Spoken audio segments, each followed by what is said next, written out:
ओम शांति। हमारा बाबा का पुराना चैनल जिस पर सेवा चलती थी वह डिलीट हो चुका है, इसलिए अब इस नए चैनल से सेवा प्रारंभ की है। इस चैनल को सब्सक्राइब करें। ओम शांति। ओम शांति। Good morning. 24 जनवरी 2022। मीठे मीठे बाबा की मीठी मीठी मुरली का मीठा मीठा मनन हम सब फरिश्ते मिलकर बाप दादा के साथ करते हैं। बाप दादा संदली पर बैठे हैं और हम सब बाप दादा के सामने बैठे हैं। बाबा दृष्टि दे रहे हैं और वरदानों से भरपूर कर रहे हैं। बाबा बोले, बच्चों आज की मुरली से क्या शिक्षाएं ली? बाबा आज तो आपने हमें पहला पाठ पक्का कराया। फिर से आपने कहा कि बच्चे अब 21 जन्मों के लिए सदा सुखी बनने के लिए इस थोड़े समय में देही अभिमानी बनने की आदत डालो।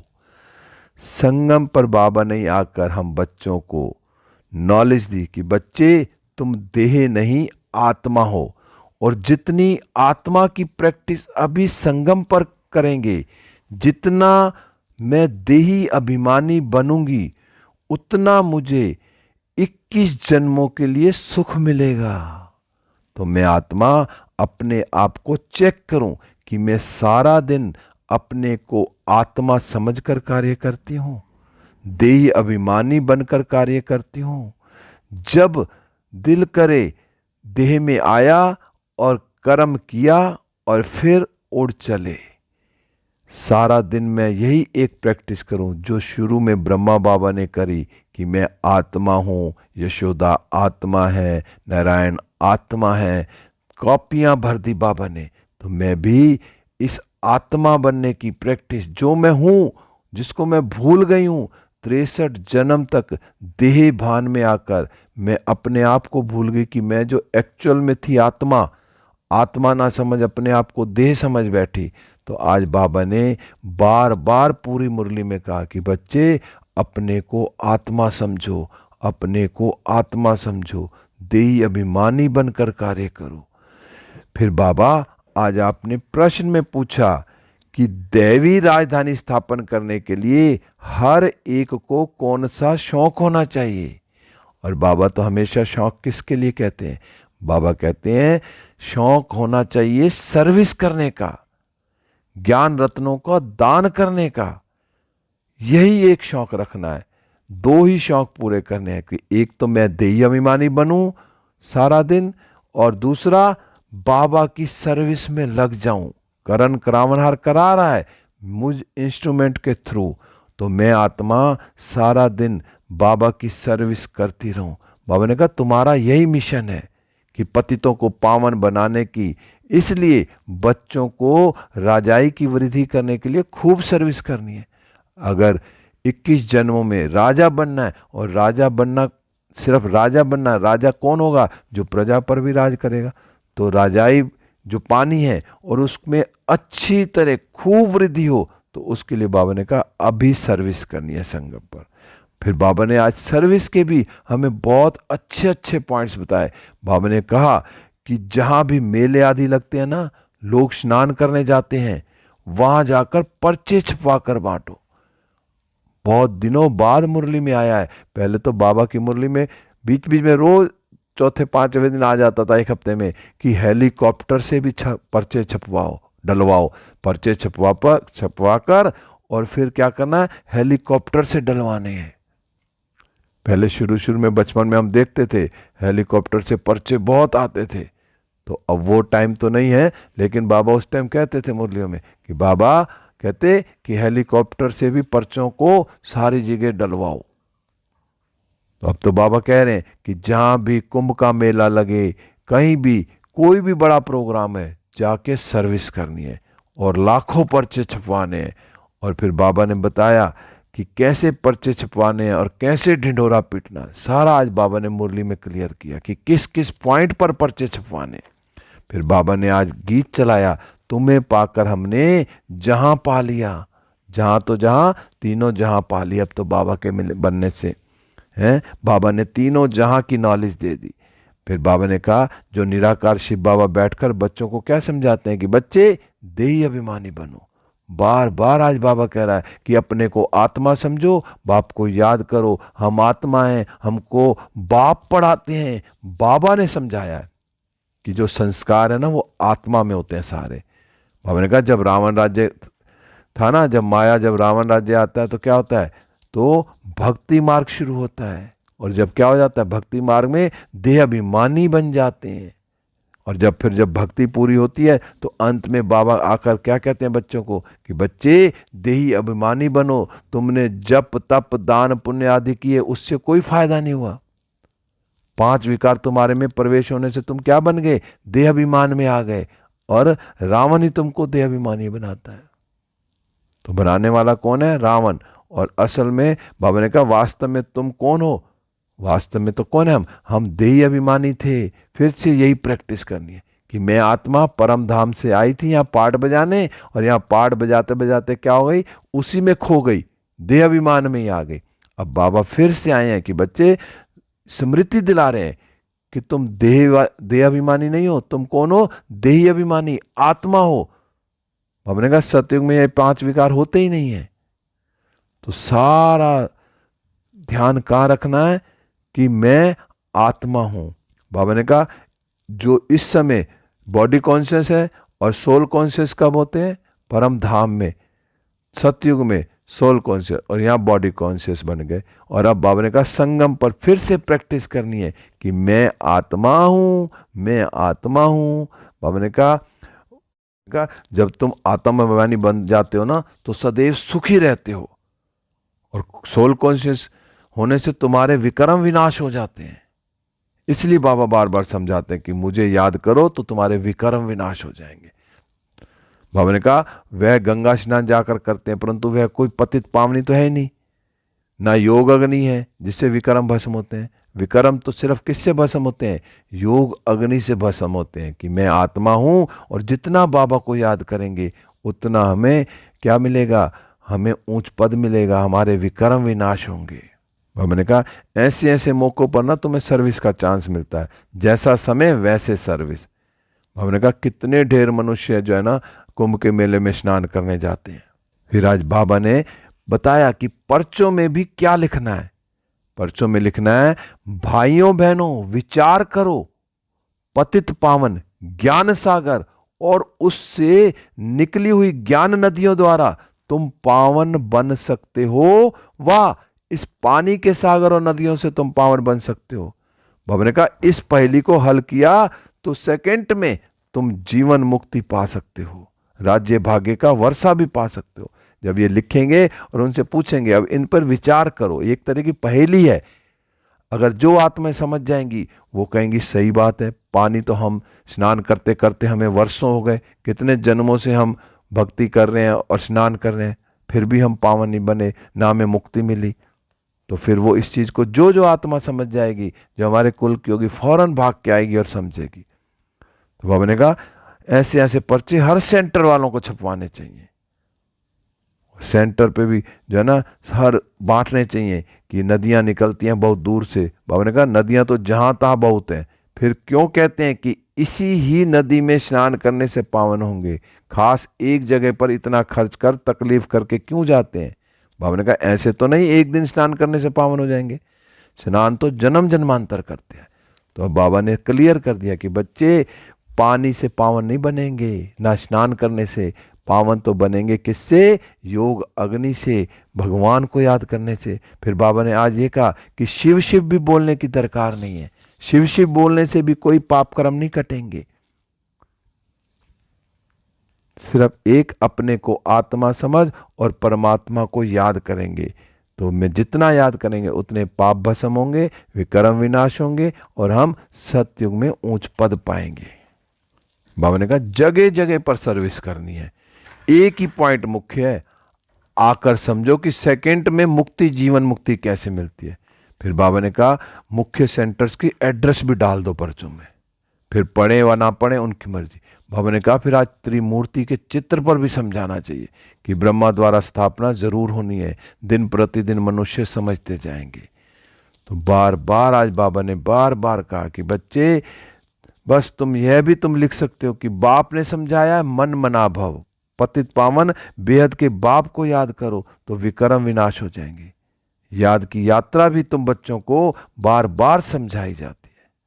बार बार बाबा आज यही कह रहे कि बच्चे सिमर सिमर सुख पायो, क्लेश क्लेश मिटे सब तन के, अर्थात तुम एवर हेल्दी बन जाएंगे। तो अब एवर हेल्दी बनना है तो क्या करना है, बस बाबा ने एक ही मंत्र दिया है कि मुझे सिमरो अर्थात याद करो। तो मैं आत्मा कितना बाबा को याद करती हूँ।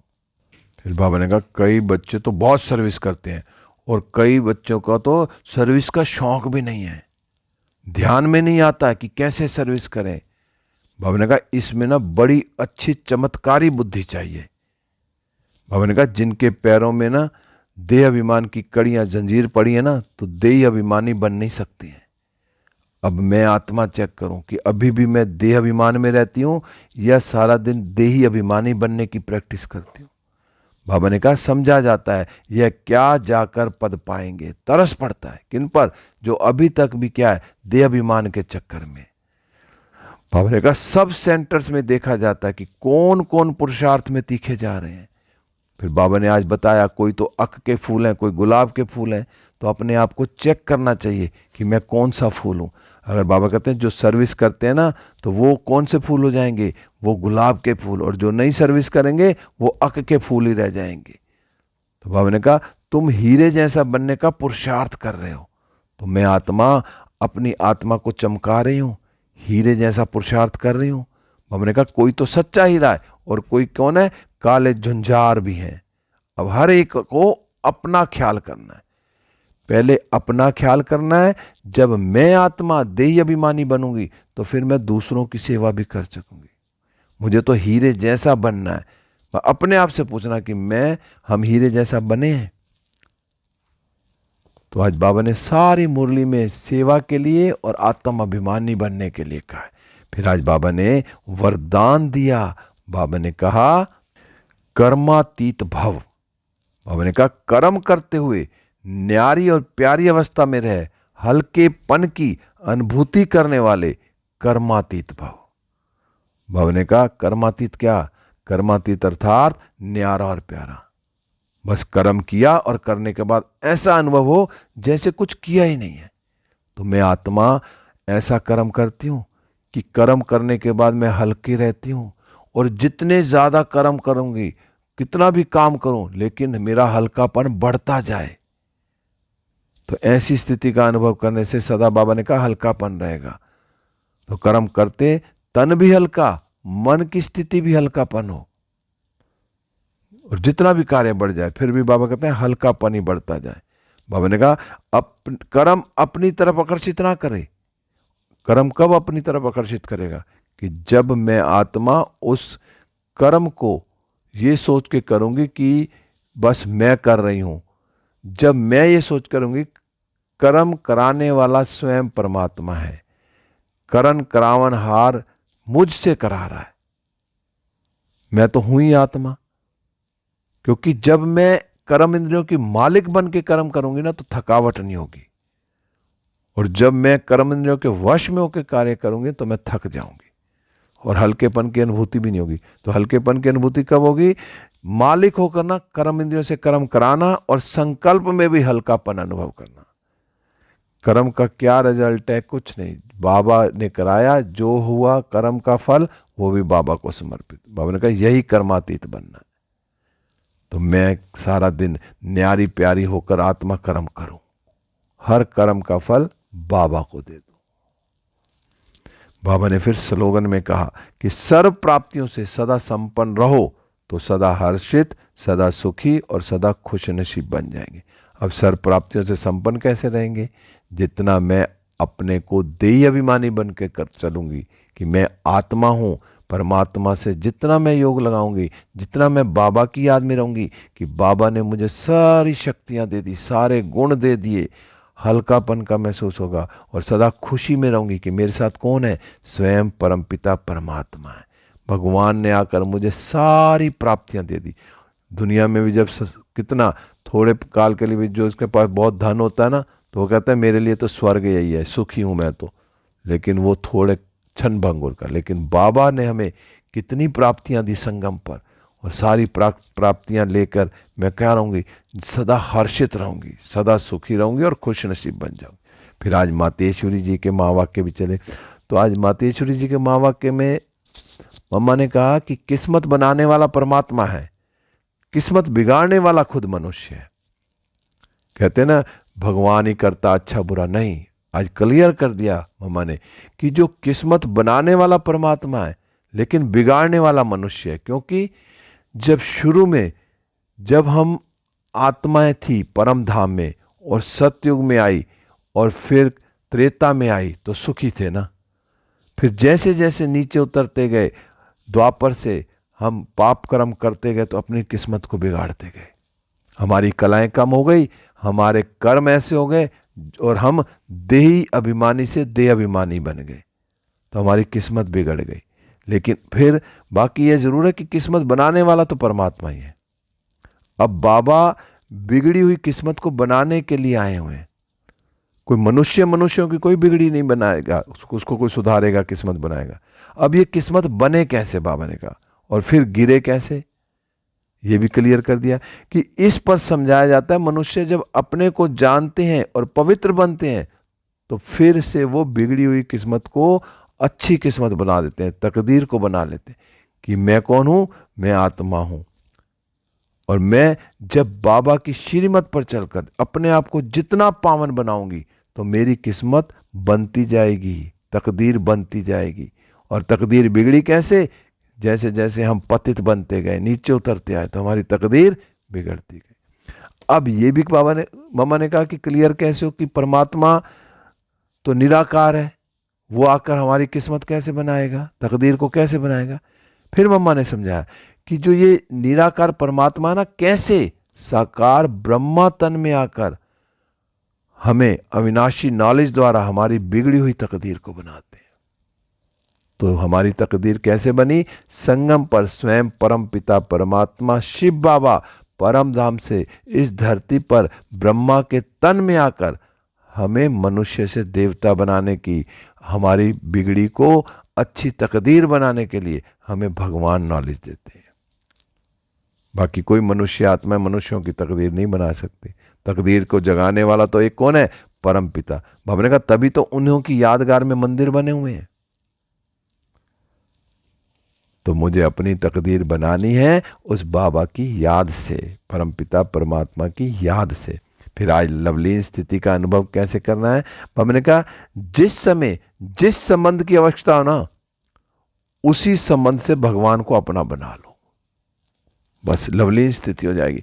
अगर मुझे जिस समय जिस चीज की भी आवश्यकता हो, जो भी संबंध चाहिए, माता का चाहिए, पिता का चाहिए, भाई का चाहिए, बंधु का चाहिए, दोस्त का चाहिए, है बच्चे का चाहिए, जो प्यार की अनुभूति लेनी ना उस समय परमात्मा को उस संबंध से याद करो और वो संबंध बना लो बाबा से, और दिल से कहो मेरा बाबा।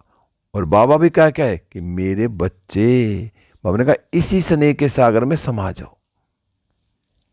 बाबा ने कहा ये जो स्नेह है ना, ये स्नेह छत्र छाया का काम करता है, इसके अंदर माया कभी नहीं आ सकती। जो भी संबंध से याद करना है मुझे बाबा को याद करना है। ओम शांति। आज सारा दिन प्रैक्टिस करेंगे कि मैं आत्मा हूं, देही अभिमानी हूं और सर्विस करनी है। और पर्चे छपवाएंगे, पर्चे छपवाकर सबको बांटेंगे और सेंटर्स का एड्रेस भी उसमें डालेंगे कि यहाँ आकर समझो कि हम कैसे मनुष्य से देवता बनते हैं, कैसे हम पतित बन गए, कैसे पावन बनने। सारा बाबा ने बताया कि कैसे कौन सा स्नान करने से हम जो है ना देवता बनेंगे। ओम शांति। अब हम सब फरिश्ते उड़ चले विश्व ग्लोब पर। बाप दादा की किरणें मुझ पर आ रही हैं और मुझसे सारे विश्व में फैल रही हैं। सारा विश्व सतो प्रधान होता जा रहा है। मैं फरिश्ता बाप दादा के साथ सूक्ष्म वतन में बाबा से दृष्टि लेते हुए वरदानों से भरपूर होकर वापस इस देह रूपी मंदिर में हूँ। ओम शांति, ओम शांति, ओम शांति।